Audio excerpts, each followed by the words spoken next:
अल्हम्दुलिल्लाहि नहमदुहु व नस्तईनुहु व नस्तगफिरुहु व नुअमिनु बिहि व नतवक्कलु अलैहि व नऊज़ु बिल्लाहि मिन शुरूरि अनफुसिना व मिन सय्यिआति अअमालिना। मन यहदिहिल्लाहु फला मुदिल्ल लहु व मन युद्लिल्हु फला हादिय लहु। व नशहदु अल्ला इलाहा इल्लल्लाहु वहदहु ला शरीका लहु व नशहदु अन्ना सय्यिदना व मौलाना मुहम्मदन अब्दुहु व रसूलुहु सल्लल्लाहु तआला अलैहि वसल्लम। अम्मा बाद फ़अऊज़ु बिल्लाहि मिनश शैतानिर रजीम। बिस्मिल्लाहिर रहमानिर रहीम। इन्नल्लज़ीना क़ालू रब्बुनल्लाहु सुम्मा इस्तक़ामू ततनज़्ज़लु अलैहिमुल मलाइकतु अल्ला तख़ाफ़ू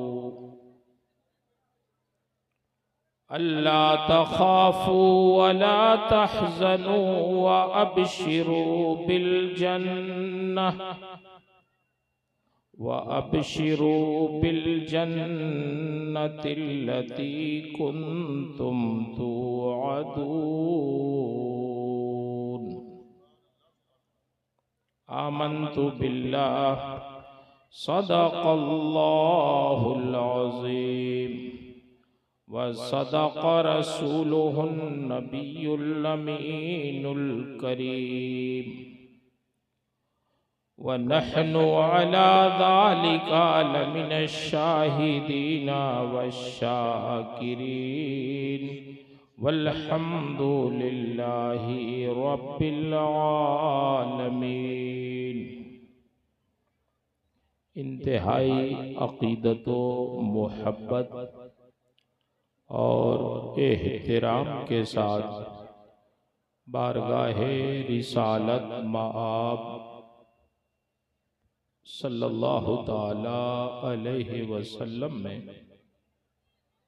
दुरूद शरीफ का नजराना पेश करें। अल्लाहुम्मा सल्ली अला सय्यिदिना व मौलाना मुहम्मद व आलिहि व बारिक व सल्लिम सलातन व सलामन अलैका या रसूल अल्लाह। मुअज़्ज़ज़ हाज़रीन मजलिस, ये हमारी और आप तमाम हजरात की मुश्तरका सआदत मंदी और खुश नसीबी है कि अल्लाह ताला ने हमें और आपको अपने महबूब बंदे हुजूर मखदूम महमूद अलैहि रहमत व रिज़वान के उर्स की तकरीब में इकट्ठा फरमा दिया। अल्लाह ताला आपकी हम सब की हाज़िरी को कबूल फरमाए और यहाँ से उठने से पहले अल्लाह ताला हम सब की मग़फ़िरत फरमाए। आप उर्स की तकरीब में हाजिर हैं तो आपने कुछ गौर किया कि यहाँ भीड़ भाड़ क्यों है? बोलिए, इतनी भीड़ क्यों है? लोग क्यों आखिर आते हैं? बड़े बड़े बादशाह लोग दुनिया से चले गए तो उनकी कब्र पे लिखा है, बर मज़ारे माँ गरीबा ना चिरागे ना गुले,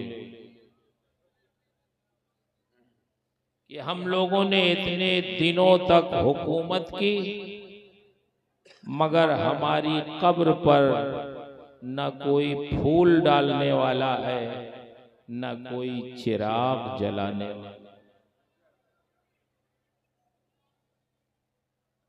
लेकिन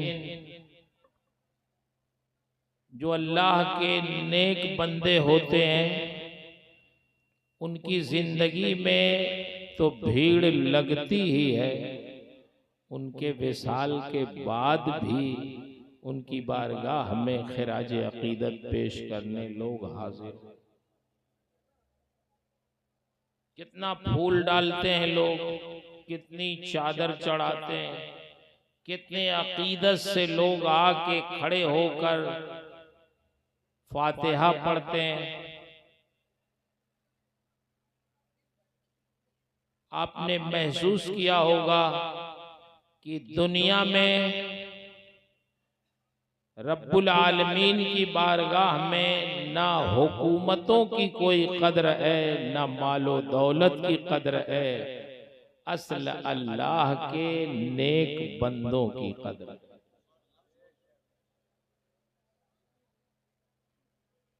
आपको यही थोड़ी देर समझाना है कि हमें और आपको भी नेक बनना चाहिए। इन बुजुर्गों की बारगाह में हाजिर होकर हमें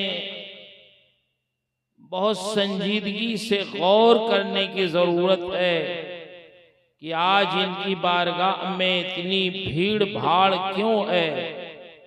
इन्होंने अपने रब को राजी किया, अपने रब को याद किया, अपने रब का जिंदगी भर शुक्र अदा किया, तो आज पूरी दुनिया शुक्राने के लिए उनकी खिदमत में हाजिर। सुभान अल्लाह। बहुत ज्यादा तफसील तो नहीं, लेकिन कुछ चीजें कुरान की रोशनी में आपको समझाएं। दुनिया में कभी कभी लोग अपने माल अपनी दौलत पे बहुत फूलते हैं। मेरे भाई, कभी कभी ये चीजें दुनिया में भी काम नहीं आती हैं। बुजुर्ग, सर्दी है, आपके पंखे की जरूरत तो नहीं है, लेकिन अल्लाह आपको जज़ाए खैर दे। इनका नजराना दे दीजिए आप, जल्दी जल्दी से आगे बढ़ जाए।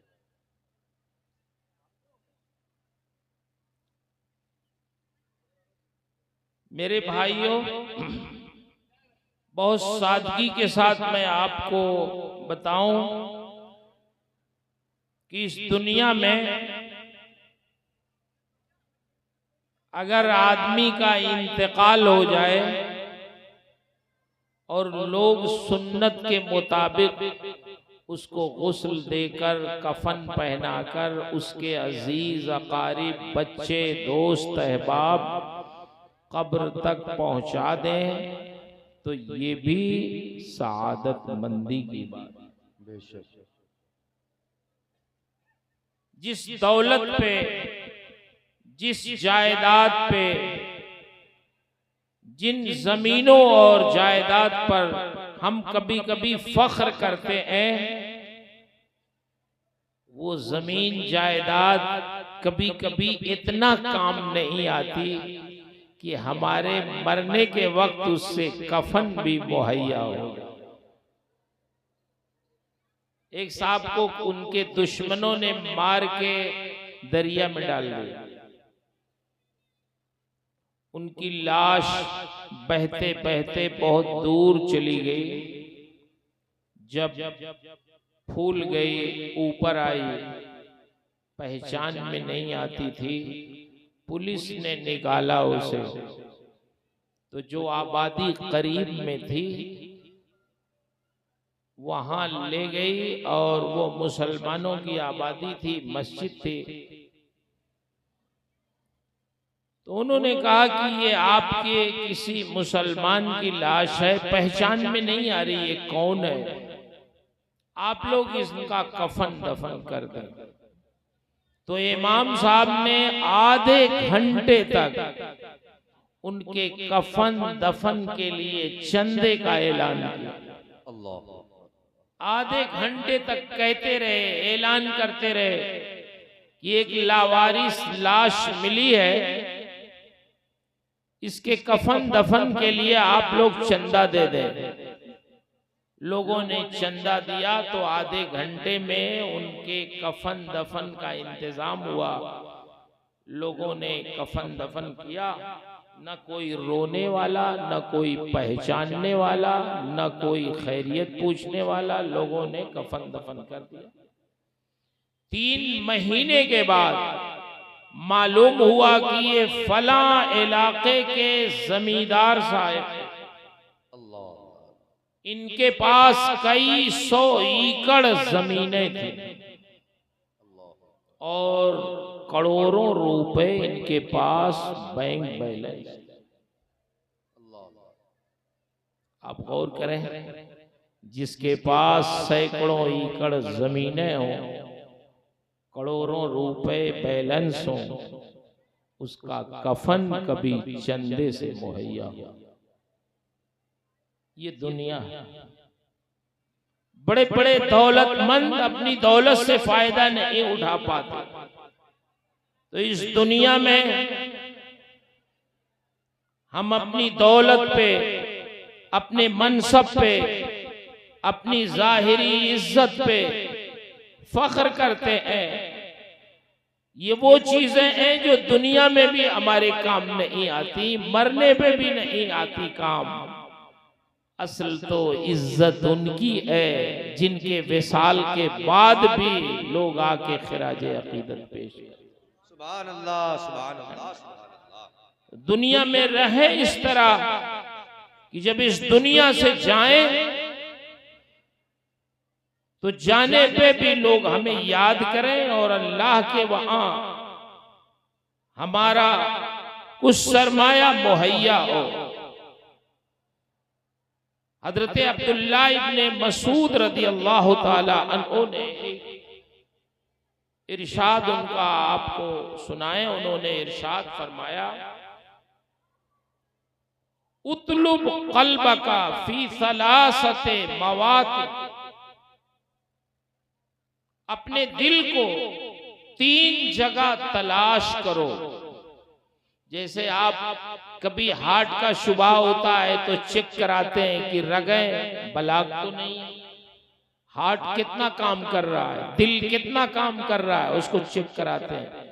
तो डॉक्टर बताते हैं कि भाई 50% ब्लॉक हो गई है, बेहतियात कीजिए। तो अब्दुल्ला इब्ने मसूद ने भी ऐसे ही हमारे दिल के जांचने का नुस्खा बताया। क्या फरमाया? तुम अपने दिल को 3 जगह तलाश करो। कहां कहां तलाश करो? इरशाद फरमाते हैं, इंदा सेमाइल कुरान, जब कोई कुरान पढ़े कारी तो ये देखो कि तुम्हारा दिल लगता है कि नहीं। सुभान अल्लाह, सुभान अल्लाह। अभी मैंने देखा, पूछा हजरत से कि ये भीड़ इधर कहाँ जा रही है? बताया उधर झूला है, दुकानें हैं, दिल वहां लगता, झूले में लगता है। आपने झूला नहीं देखा कभी? दुकानें नहीं देखी है? इतने बड़े बुजुर्ग 700 साला कदीम बुजुर्ग की खिदमत में आप आए इस खानकाह में। कितनी पुरानी खानकाह है, साहिबे फैज बुजुर्ग के वहां है, और आप झूला झूलने जा रहे हैं।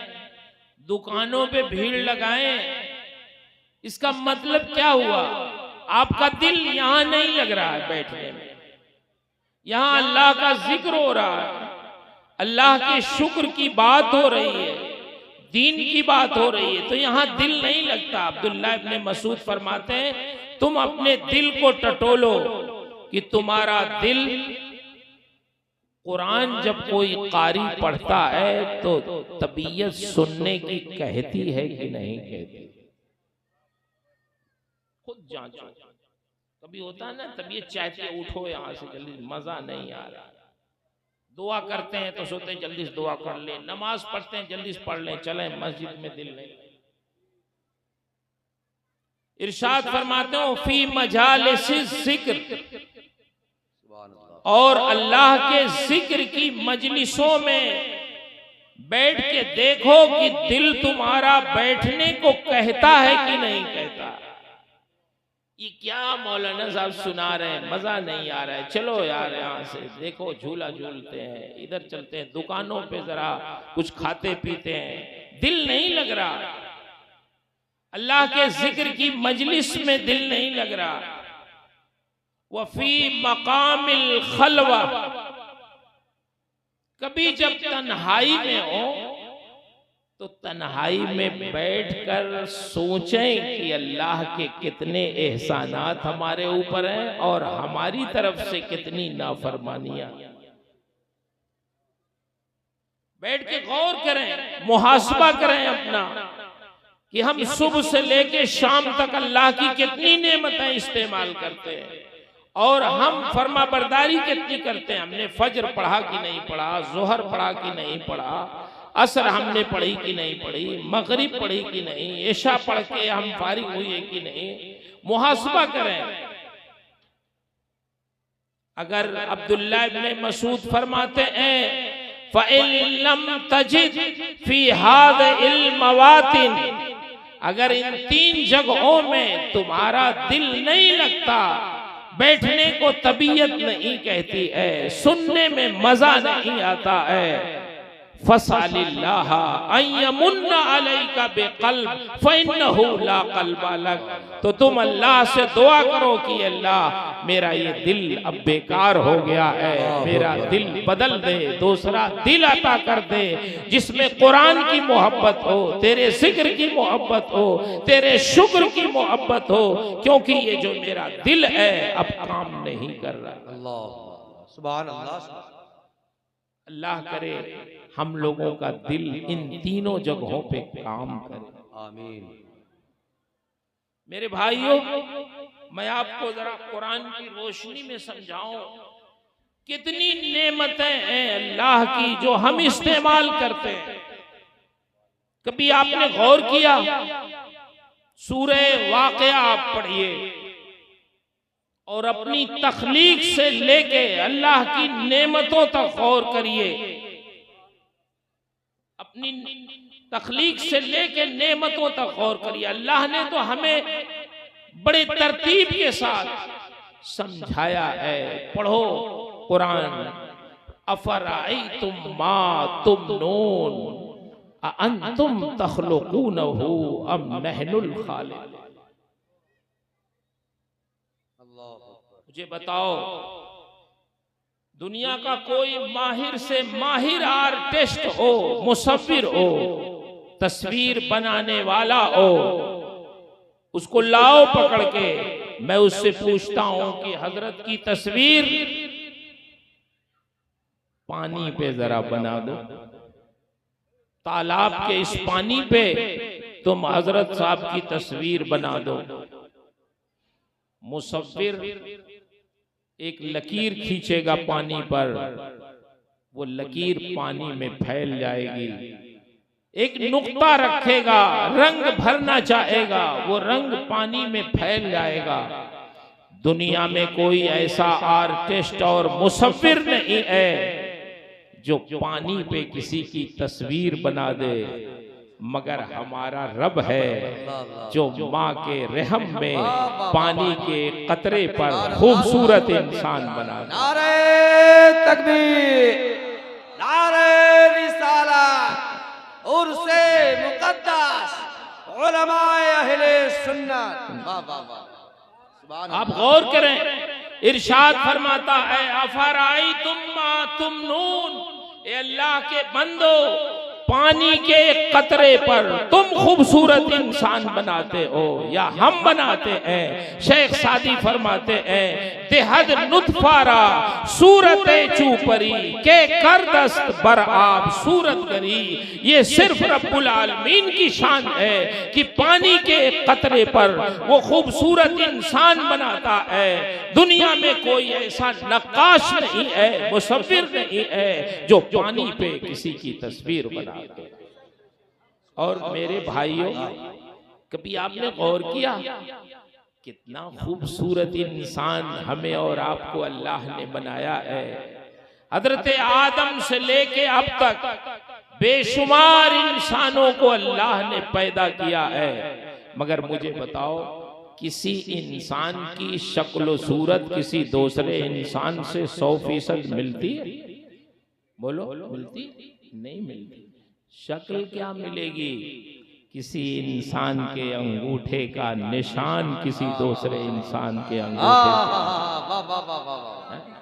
ये फिंगरप्रिंट क्यों लेते हैं? आप सफर करें, इंटरनेशनल सफर, एक मुल्क से दूसरे मुल्क जाए, इमिग्रेशन में जब आप पहुंचेंगे एयरपोर्ट पे, तो अब तस्वीर बाद में लोग लेते हैं, उंगलियों का निशान पहले। क्यों? तस्वीर कभी मिलजुल जाती है, तस्वीर कभी मिल जाती है। कभी आपने दाढ़ी नहीं रखा है पहले, अब दाढ़ी रख लिया तो लोग नहीं पहचान पाते, लेकिन ये उंगलियों का निशान ऐसा है कि जब भी आप उस मुल्क में जाएंगे, एयरपोर्ट पे जैसे ही अपना अंगूठा लगाएंगे, नाम बदल के भी आप जाएं, अपनी सूरत बदल के भी जाएं, तो ये अंगूठे का निशान बता देगा कि हजरत साहब यहाँ तशरीफ ला चुके। वाह वाह वाह वाह, ये अल्लाह ने कैसा बेमिसल। अरे हजरत साहब तशरीफ रखे हैं, आप तशरीफ रखे हैं, बुजुर्ग आदमी बैठ जाए, हजरत बैठ जाए। अच्छा लगा लें नारे तकबीर, नारे रिसालत, मसलके आला हजरत, उलमाए अहले सुन्नत। इस मोहब्बत, इस मोहब्बत, इस मोहब्बत, इस मोहब्बत, नारे रिसालत। माशाअल्लाह, जज़ाकल्लाह, अल्लाह आपको जज़ाए खैर। नारे में जितना वक्त लगेगा उतना वक्त हमारा बढ़ जाएगा। जी जी जी, ठीक, माशाअल्लाह। मेरे भाइयों, बात समझ में आ रही है? आपको अल्लाह ने कितना खूबसूरत पैदा किया, ऐसा बेमिसलो बेमिसाल पैदा किया। लोग गलत फहमी में है कि अंबिया, बल्कि हमारे पैगंबर हुजूर नबी आखिरुज़्ज़मा सल्लल्लाहु अलैहि वसल्लम के बारे में मिसल होने का दावा करते रहे। अल्लाह के बंदे, अंबिया की शान तो बहुत बुलंद है। अल्लाह ने दुनिया में हर इंसान को बेमिसलो बेमिसाल बनाया है, कोई इंसान किसी दूसरे इंसान की तरह नहीं। बेशक, सुभान अल्लाह, सुभान अल्लाह। फिर आप इस इलाके में रहते हैं, किसानी करते हैं नहीं करते हैं? खेती करते हैं। अभी क्या बोया आपने? गेहूं बोया, आलू बोया, ये गेहूं का भी जी। आप मुझे बताओ, कुरान की आयत पढ़ो, उसके बाद अफराई तुम मा तहरसून अंतुम तज़रऊनहु अम नहनु ज़ारिऊन। अल्लाह ताला किसानों से मुखातब है। अल्लाह फरमाना चाहता है, मेरे बंदो तुम मेरा शुक्र क्यों नहीं अदा करते मेरी नेमतों को पाकर। किसानों से मुखातब है, किसानों जब तुम अपनी खेतियों में जाओ, खेतियां देखने, और जब उन खेतियों को लहलहाती हुई देखो, हरी भरी देखो, तो ये ना कहो कि हमने उगाया है, हमने बीज बहुत अच्छा डाल दिया, हमने पानी वक्त से अच्छा डाल दिया, टाइम से डाल दिया, हमने खाद बड़े मौके से डाल दी, जमीन की जोताई बड़े अच्छे मौके से की, तब ये खेतियां लहलहा रही हैं। नहीं नहीं, तुम ये सब मत कहो, ये कहो कि हमारे परवरदिगार ने हमारी खेतियां उगाई है। इसलिए अल्लाह इरशाद फरमा रहा है, मेरे बंदो जो तुम खेतियां उगाते हो, कहां अपना बीज डालते हो मुझे बताओ? तुम जमीन ही में तो डालते हो। ये जमीन क्या है? ये जमीन वो है जो किसी को पहचानती नहीं है। जब कोई शेर को दफन कर देता है, हाथी को दफन कर देता है, तो ये जमीन शेर और हाथी के गोश्त तो गोश्त, उनकी हड्डियों को भी खा के हजम कर जाती है। रुस्तम जैसा पहलवान जब इस जमीन के अंदर दफन किया जाता है तो वो भी अपना सर नहीं उठा पाता। ये जमीन रुस्तम जैसे पहलवान के नामो निशान को मिटा देती है। लेकिन एक किसान जब जमीन का सीना चीर कर गेहूं का दाना डाल देता है, तो ये जमीन जिसने शेर को खा लिया, जिसने हाथी को निगल लिया, जिसने रुस्तम जैसे पहलवान के नामो निशान को मिटा दिया, वो किसान के गेहूं के दाने को नहीं खा पाती, उसकी परवरिश करती है। आप देखते हैं चंद ही दिनों के बाद वो किसान का मामूली सा हकीर गेहूं का दाना जमीन का सीना चीर कर कोपल की शक्ल में बाहर आता है। हम जमीन से पूछते हैं, ये जमीन तू बता, तूने शेर को खा लिया, तूने हाथी को निगल लिया, तूने रुस्तम जैसे पहलवान का नामो निशान मिटा दिया, क्या ये गेहूं का दाना जो किसान ने तेरा सीना चीर कर तेरे अंदर डाला था, ये हाथी से ज्यादा ताकतवर था, ये शेर से ज्यादा ताकतवर था, ये रुस्तम से बड़ा पहलवान था कि रुस्तम जैसे लोग तो अपना सर नहीं उठा सके, मगर ये किसान का हकीर गेहूं का दाना तेरा सीना चीर कर बाहर कैसे आ गया? बता, जब तूने शेर को खा लिया तो किसान के गेहूं के दाने के खाने में तेरे लिए क्या मसला था? किसने रोका तुमको खाने से? तो जमीन हमें जुबाने काल से ना सही, जुबाने हाल से बताती है, ए अल्लाह के बंदे सुन, हमारा कोई काम अपनी तबीयत से नहीं होता, वही होता है जो हुक्म, जो हमारे रब का हुक्म होता है हम वही करते हैं, अपनी तबीयत से कोई काम नहीं करते। सुन, जिसके खाने का हुक्म होता है उसको खा के हजम कर लेते हैं, और जिसकी परवरिश का हुक्म होता है उसकी परवरिश करते हैं। रुस्तम जैसे पहलवानों को तो हम जरूर खा लेते हैं, लेकिन जब हमारे दरमियान कोई हाफिज़े कुरान आता है तो उसके सीने को नहीं खा पाते, जिसके सीने में कुरान हो। और जब हमारे दरमियान पैगंबर आते हैं, नबी आते हैं, तो इन्नल्लाह हर्रमा अलल अर्दि अन ताकुला अजसादल अंबिया, अल्लाह ने हमारे ऊपर हराम करार दिया है कि हम किसी नबी के जिस्म को खाएं। शहीद आते हैं तो हम उनकी हिफाजत करते हैं। इसका मतलब यह है, हमारा रब फरमाना चाहता है, ए मेरे बंदो, जब तुम अपनी खेतियां देखने जाओ तो तुम ये ना समझो कि तुमने ये खेती उगाई है, अल्लाह का शुक्र अदा करो कि तुम्हारे रब ने तुम्हारी खेतियां उगाई। वाह वाह वाह वाह, अल्लाहु अकबर, या रसूल अल्लाह, जिंदाबाद जिंदाबाद, अल्लाहु अकबर, या रसूल अल्लाह। बहुत मेरे भाइयों, अल्लाह के कितने एहसानात हैं। मैं तो चंद आपको समझाने के लिए अर्ज कर रहा हूँ कुरान की रोशनी में शुक्र, ताकि हम अदा करें। हम लोग शुक्र नहीं अदा करते, बल्कि मैं आपसे क्या कहूँ, कभी कभी हम लोग पढ़ाते हैं मदरसे में, हमारे बच्चे गाफिल हो जाते हैं। कभी कभी एक मौलाना साहब को लोगों ने दावत दी एक मदरसे में सनत तकसीम करने के लिए। कभी कभी हम लोगों को भी लोग दावत देते हैं भाई दस्तारबंदी करनी है और सनत। तो मौलाना साहब गए, तकरीबन 250 लड़के थे, उनको सनत देनी थी। तो लाइन से सबसे पहले जो मौलाना साहब आए फारिग होने वाले, तो उनको उन्होंने सनद दी, तो सनद लिया उन्होंने, वो आगे बढ़ गए। तो मौलाना साहब ने कहा इधर आइए, इधर आइए। क्या बात? बोले सनद वापस कर दी।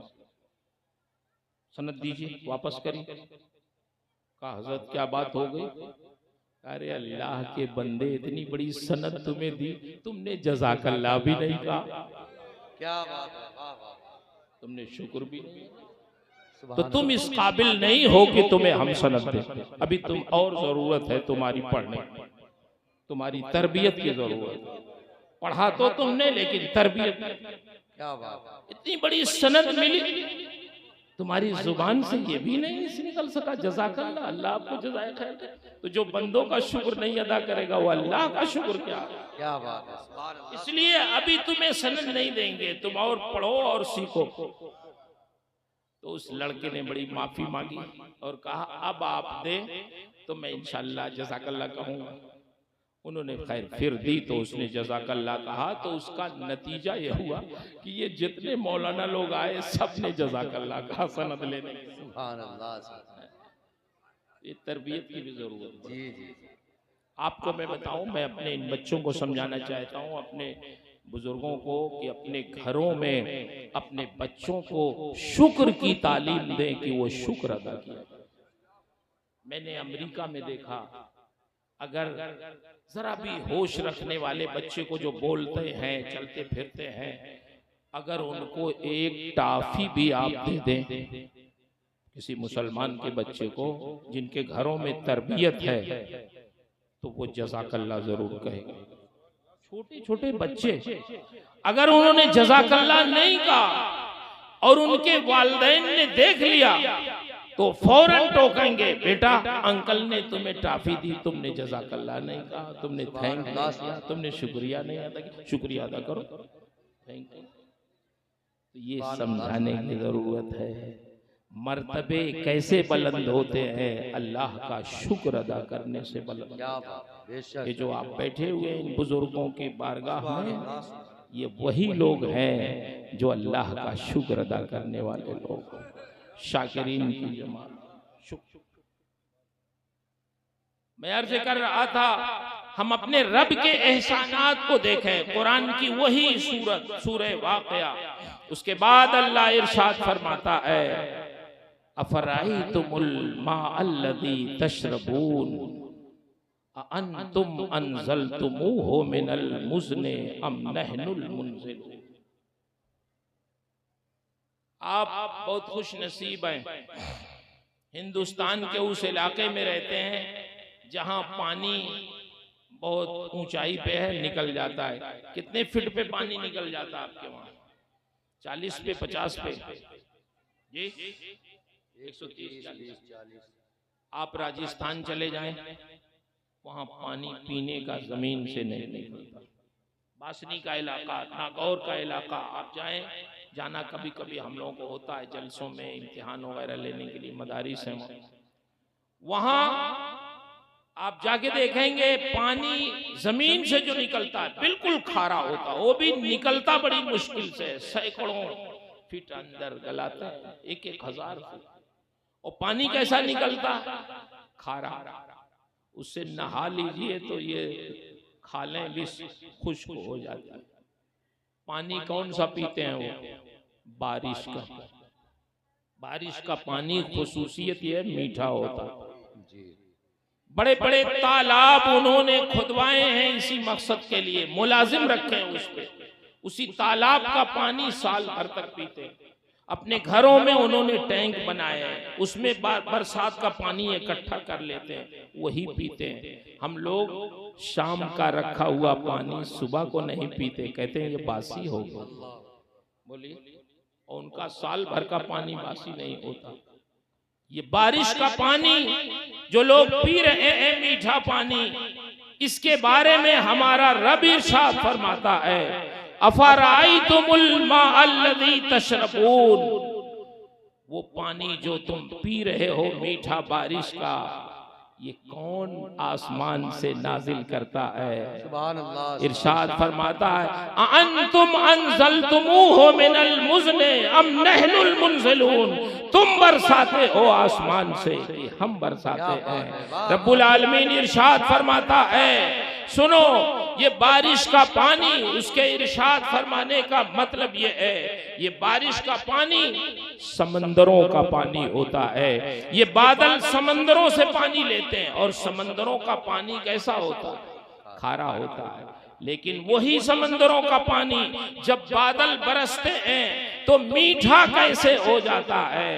अल्लाह इरशाद फरमाता है, सुनो पानी तो वही रहता है जो खारा होता है। लौ नशाओ जअलनाहु जाजा, अगर हम चाहें तो उसको वैसे ही खारा नाजिल कर दे, लेकिन हमें तुमसे मोहब्बत है, तुम्हारे जानवरों से मोहब्बत है, तुम्हारी खेतियों से मोहब्बत है। अगर हम वैसे ही खारा नाजिल कर दे, तुम पियो तो तुम बीमार हो जाओगे, तालाब में तुम्हारे जानवर पिए तो वो बीमार हो जाएंगे। और ये खारा पानी तुम्हारी आबादियों पर अगर तुम्हारी खेतियों पर बरस जाए तो तुम्हारी लहलहाती हुई खेतियां पीली पड़ जाएंगी। अब क्यों नहीं तुम हमारा शुक्र अदा करते?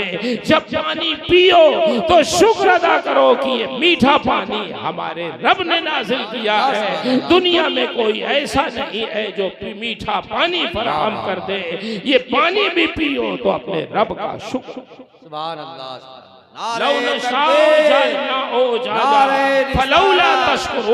अगर हम चाहें तो उसको खारा नाजिल कर दें। तो ये मेरे बंदो, जब तुम पानी पीते हो तो मेरा शुक्र क्यों नहीं अदा करते?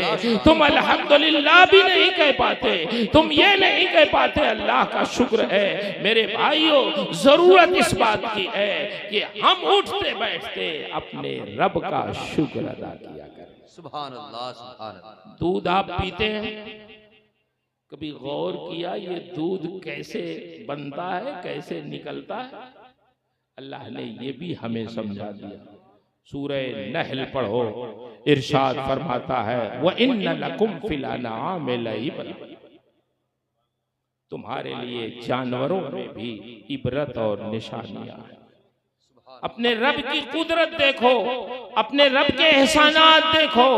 दूध तो हम पीते हैं, लेकिन काश हम सोचते कि हमारे रब ने ये उम्दा नफीस दूध हमारे लिए पैदा कैसे किया है। इरशाद फरमाता है व इन्ना लकुम फिल अनआमि लइब्रा नुस्कीकुम मिम्मा फी बुतूनिही मिन बैनि फरसिन व दम।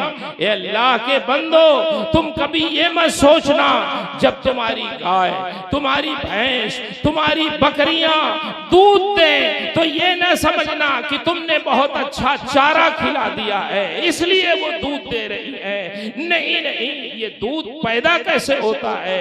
इरशाद फरमाता है नुस्कीकुम मिम्मा फी बुतूनिही मिन बैनि फरसिन व दम। ये दूध जानवर के शिकम से, गोबर और खून के दरमियान से हम निकालते हैं। सुभान अल्लाह, सुभान अल्लाह। एक तरफ गोबर, एक तरफ खून, दोनों के दरमियान से हम निकालते हैं। और फिर भी कैसा निकालते हैं? अल्लाहु अकबर। मिन बैनि फरसिन व दम लबनन खालिसा साइगल लिशारिबीन। खालिस दूध, ऐसा दूध निकालते हैं कि निकालते तो खून के दरमियान से है, लेकिन उसमें खून की कलर की कोई आमेजिश नहीं होती। गोबर के दरमियान से निकालते हैं, लेकिन गोबर की बू का कोई असर दूध में नहीं रहता। अल्लाह इरशाद फरमाता है ये मेरी कुदरत है, देखो कि मैं गोबर और खून के दरमियान से तुम्हारे लिए दूध निकालता हूँ, लेकिन ऐसा दूध लबनन खालिसा, जो खालिस दूध है उसमें न गोबर की बू की कोई आमेजिश है, ना खून के कलर की कोई आमेजिश है। साइगल लिशारिबीन, पीने वालों के गले से आसानी से उतरने वाला। सुभान अल्लाह, सुभान अल्लाह, सुभान अल्लाह। आप बताओ, आज कोई बच्चा पैदा हो, उसको रोटी खिलाएं, गले से उतार लेगा? बोलिए, गोश्त खिलाएं, जब रोटी नहीं उतार पाता तो गोश्त क्या उतार लेगा। चावल खिलाएं और दूध पिलाएं तो अल्लाह फरमाता है ये गले से उतरने वाला है आसानी से। एक बच्चा पिए तो उसके गले से उतरने वाला है, जवान पिए तो उसके भी गले से आसानी से उतरने वाला है, एक बूढ़ा पिए तो उसके भी गले से आसानी से उतरने वाला है। तो जब आप दूध पियो तो अल्लाह का शुक्र अदा करो कि ये परवरदिगार इस तरह का दूध दुनिया में कोई नहीं पैदा कर सकता। अगर इस तरह का खालिस दूध कोई पैदा करने वाला है तो हमारा रब है जो अपने बंदों के लिए दूध की फराहमी फरमाए। मेरे भाइयों, ये चंद मिसालें मैंने समझाने की कोशिश की है कि अल्लाह की कितनी नेमतें हमारे साथ है। और बड़ी अजीम बात ये भी आपने इसको सुना भी होगा, सऊदी अरबिया के अखबारों में ये बात छपी भी। अभी जो बीमारी कोरोना की गुजरी, इसमें क्या होता था बोलिए, आदमी की सांस फूलने लगती थी, नमूनिया हो जाता था, ऑक्सीजन की कमी हो जाती थी। अभी आप मशीन लगाएं ऑक्सीजन के लिए तो 97, 98, 99 आपका ऑक्सीजन बताएगा। लेकिन उस जमाने में जो बीमार होते थे उनका ऑक्सीजन 70, 75, 80 और फिर घटते घटते अगर 50 आ गया तो डॉक्टर लोग कहते थे जल्दी से ऑक्सीजन इनको फराहम कीजिए नहीं तो इनकी जान चली जाएगी। और कितनी लोगों की जान चली गई। अजीजों ने अपने अजीजों की जान बचाने के लिए लोगों ने 70 हज़ार का वो बाटला खरीदा जो 1500 में भरा जाता, अपने अजीजों की जान बचाने के लिए। क्या है ऑक्सीजन? मुझे बताओ, ये ऑक्सीजन जो आप जहां भी बैठते हो अपनी नाक से हवा खींच लेते हो, ये ऐसा ऑक्सीजन है कि दुनिया वाले अगर आपको फराहम करें तो अच्छी खासी कीमत वसूल करते हैं। सऊदी अरबिया के एक अखबार में शाये हुआ, एक साहब बीमार हो गए, ऑक्सीजन की कमी हो गई, सांस उनकी फूलने लगी, अस्पताल में चले गए। अस्पताल वालों ने कहा आपको ऑक्सीजन चढ़ाना पड़ेगा। उन्होंने कहा चढ़ा दीजिए। रात भर ऑक्सीजन चढ़ाया और जब सुबह हुई तो ठीक हो गए। डॉक्टर ने कहा आप ठीक हो गए, आप खुश खुश घर जाइए। उनका ठीक है, मगर जब घर जाने लगे तो उन्होंने 600 रियाल की बिल उनको पकड़ा दी, ये हमारी बिल आप अदा कर दीजिए। उनका किस चीज की? कहा रात भर जो ऑक्सीजन चढ़ाया उसकी 600 रियाल। तो वो साहब रोने लगे ज़ारों के साथ। डॉक्टरों ने समझा कि शायद ये गरीब आदमी है, इनके पास पैसा नहीं है, इसलिए ये रो रहे हैं। तो डॉक्टरों ने कहा अगर आपके पास पैसा नहीं है तो हम किसी रिफाही फंड से आपकी ये बिल अदा कर देंगे, आप रोइए नहीं, आप ठीक हो गए, खुश खुश घर जाइए। तो उन्होंने कहा नहीं साहब माफ कीजिएगा, मैं कोई गरीब आदमी नहीं हूं, मैं आपकी बिल बड़ी आसानी से अदा कर सकता हूं। कहा फिर रो क्यों रहे हो जब ठीक हो गए हो? तो उसने कहा रो इसलिए रहा हूं कि 50 साल से ज्यादा की उम्र मेरी हो गई है, आज तक मेरा रब मुझे मुफ्त ऑक्सीजन देता रहा, कोई कीमत उसने वसूल नहीं की। और तुम लोगों ने एक रात ऑक्सीजन चढ़ाया तो 600 रियाल की बिल मुझे दे दिया। अगर मुझे ये ऑक्सीजन खरीद के जिंदा रहना होता तो कब की मेरी जायदाद बिक चुकी होती, शायद मैं जिंदा भी नहीं रहता। आज मुझे एहसास हुआ कि मेरा रब कैसी कैसी नेमतें मुझे मुफ्त अता फरमाता है और मैं उसका शुक्र भी नहीं अदा कर पाता हूँ। मेरे भाइयों, हमारी जिंदगी का दारो मदार अल्लाह की जिन नेमतों पर है, अगर आप गौर कर ले तो सही मानों में हम गाफिल नहीं होंगे, अल्लाह के शुक्रगुजार बंदे होंगे। उर्स की तकरीब में आप तशरीफ लाए हैं तो ये बुजुर्ग हमें अपनी जुबाने हाल से यही समझा रहे हैं कि ये भीड़ जो लगी है हमारे यहाँ, हमने अपने रब का शुक्र अदा किया। तो जो अपने रब का शुक्र अदा करता है, अपने रब की नेमतों को समझता है, अपने रब को राजी करता है, तो पूरी दुनिया उसकी अकीदतमंद हो जाती है। तो तो हमें अपने रब को राजी करना है, अपने रब का शुक्र अदा करना है, अपने रब की नेमतों को हमें समझना है। और मैं आखिर में चलते चलते अपने इन बच्चों से, नौजवानों से अर्ज करूंगा कि अपने माँ बाप का भी शुक्र अदा करो। कुरान में आया ना कि मेरा शुक्र अदा करो और अपने माँ बाप का शुक्र अदा करो। अपने माँ बाप का शुक्र अदा करो। आप तो भूल जाते हो, भूल लेंगे, बड़े आदी हो। कभी कभी पूछते हैं बास बच्चों से कि आप के साथ वालिदैन हैं। कभी बूढ़ों से पूछते हैं आपके कितने बच्चे हैं, तो कहते हैं मौलाना साहब 7 लड़के हमारे। अच्छा ये बताइए फिर वो आप लोग किस बच्चे के साथ हैं? वो कहते किसी के साथ नहीं, कोई हमें रखने के लिए तैयार ही नहीं। सबकी शादी ब्याह कर दिया, अब अपने बाल बच्चों में मस्त हैं, हमें कोई रखने के लिए अपने साथ तैयार नहीं है। अल्लाह के बंदे, तुम दुनिया ही में अपने माँ बाप को भूल गए। तुम्हारे माँ बाप की मोहब्बत वो है कि कुरान के इरशाद के मुताबिक माँ बाप दुनिया तो दुनिया है, जन्नत में भी अपने औलाद को फरामोश नहीं करता। कैसी मोहब्बत है माँ बाप की, कुरान पढ़ो तो समझ में आएगा। जब जन्नती जन्नत में पहुंच जाएंगे तो अल्लाह ताला इरशाद फरमाएगा, मेरे बंदो जो मैंने तुमसे वादा किया था वो वादा पूरा हुआ।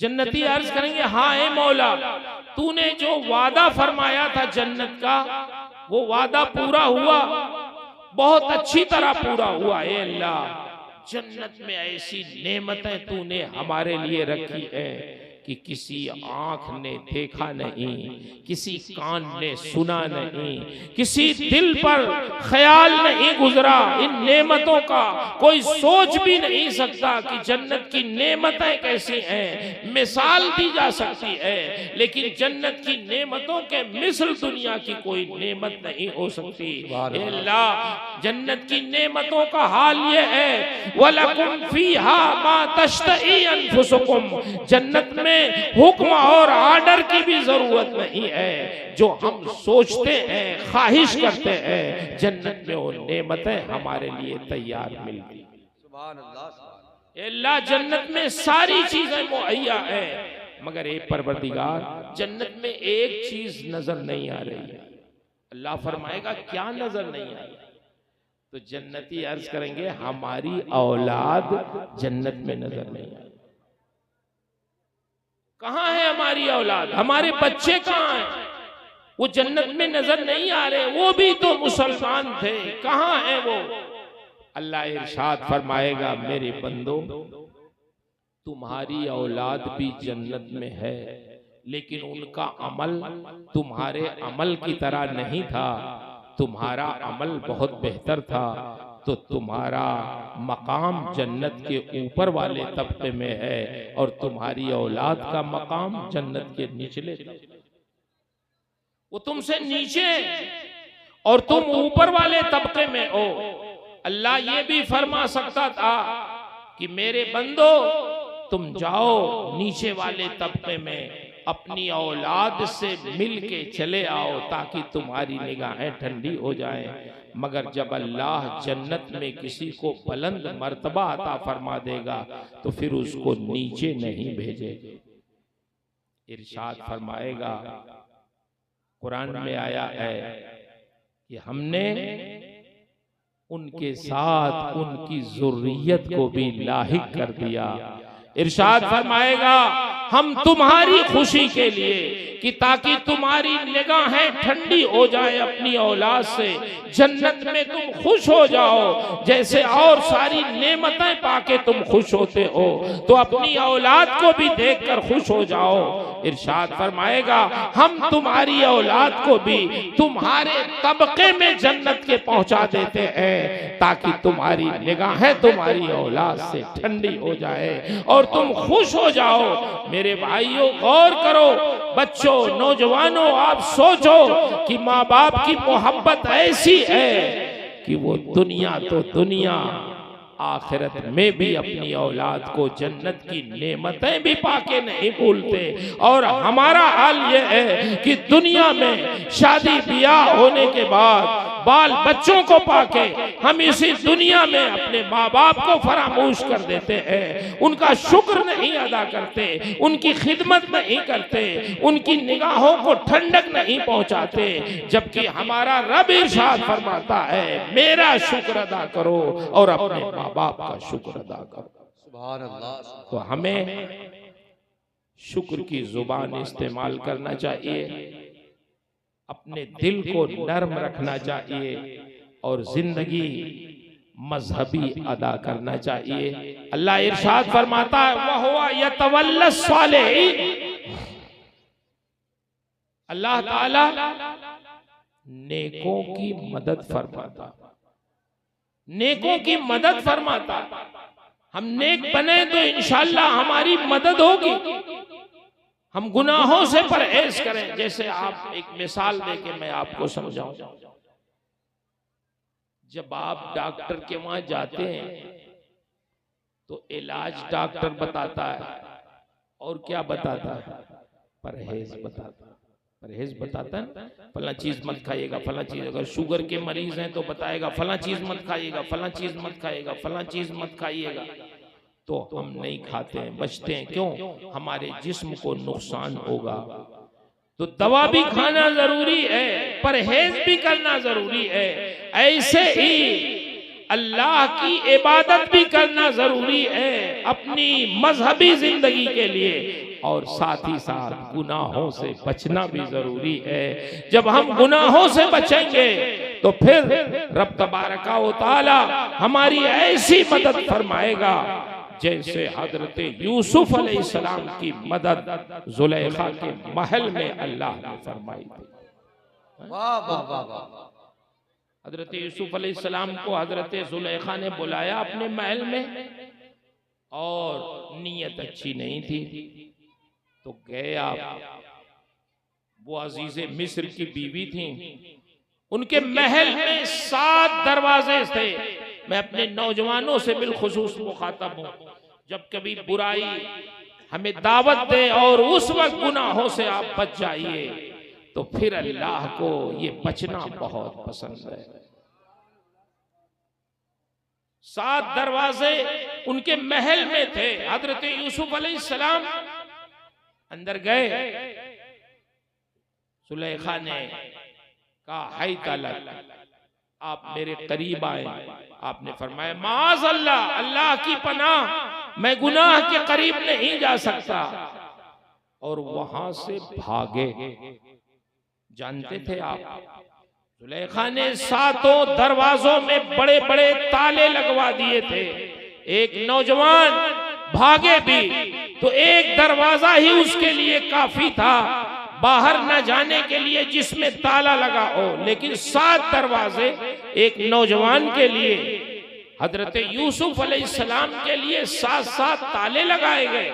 लेकिन जब आप बुराई से बचना चाहे और आपने कोशिश की उसके लिए, तो जैसे ही आप दौड़ के दरवाजे पे आए तो वो ताला खुल के जमीन पे गिर गया। दरवाजा हजरत यूसुफ के लिए खुल गया। जिस भी दरवाजे पे आप पहुंचे ताला खुल के जमीन पे गिर गया, दरवाजा खुल गया। अल्लाह ने ये साबित कर दिया कि वह हुआ यतवल्लस सालिहीन, जो मेरे बंदे गुनाहों से बचते हैं मैं उनके लिए बंद दरवाजे भी खोल आज भी हो जो बड़ा ईसाई आग कर सकती है अंदाज़े गुलिस्तां पैदा। ये हमारी खानका है, ये हमारे बुजुर्ग, ये हमारे उलमा, ये हमारे इम्मा, मेरे भाइयों यही समझाते हैं हम लोगों को कि हम गुनाहों से बचें, अल्लाह का शुक्र अदा करें, अपना मुहासबा करें, शाम को सोचें कि सुबह फजर पढ़ी कि नहीं पढ़ी, जोहर पढ़ी कि नहीं, असर पढ़ी कि नहीं, मगरिब पढ़ा कि नहीं, इशा पढ़ी कि नहीं, माँ बाप हैं तो उनसे मिले कि नहीं, उनका हाथ पैर दबाया कि नहीं, खिदमत की कि नहीं, मुहासबा करके दूसरे दिन इस्लाह करिए। फिर देखिए आपकी जिंदगी में बरकतें कैसे होती हैं, आपके काम कैसे अंजाम पाते हैं, आपके दिल में नूरानियत कैसी पैदा होती है।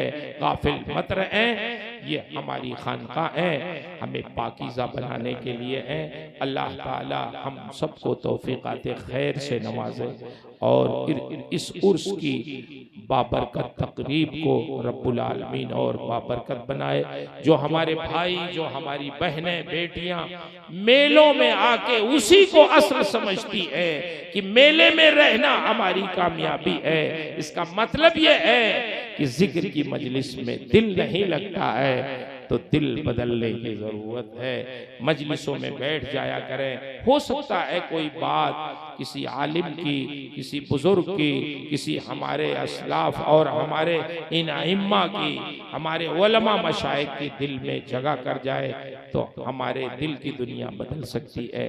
अल्लाह से दुआ है अल्लाह ताला हमारे जाहिर के साथ हमारे बातिन को भी तब्दील फरमाए।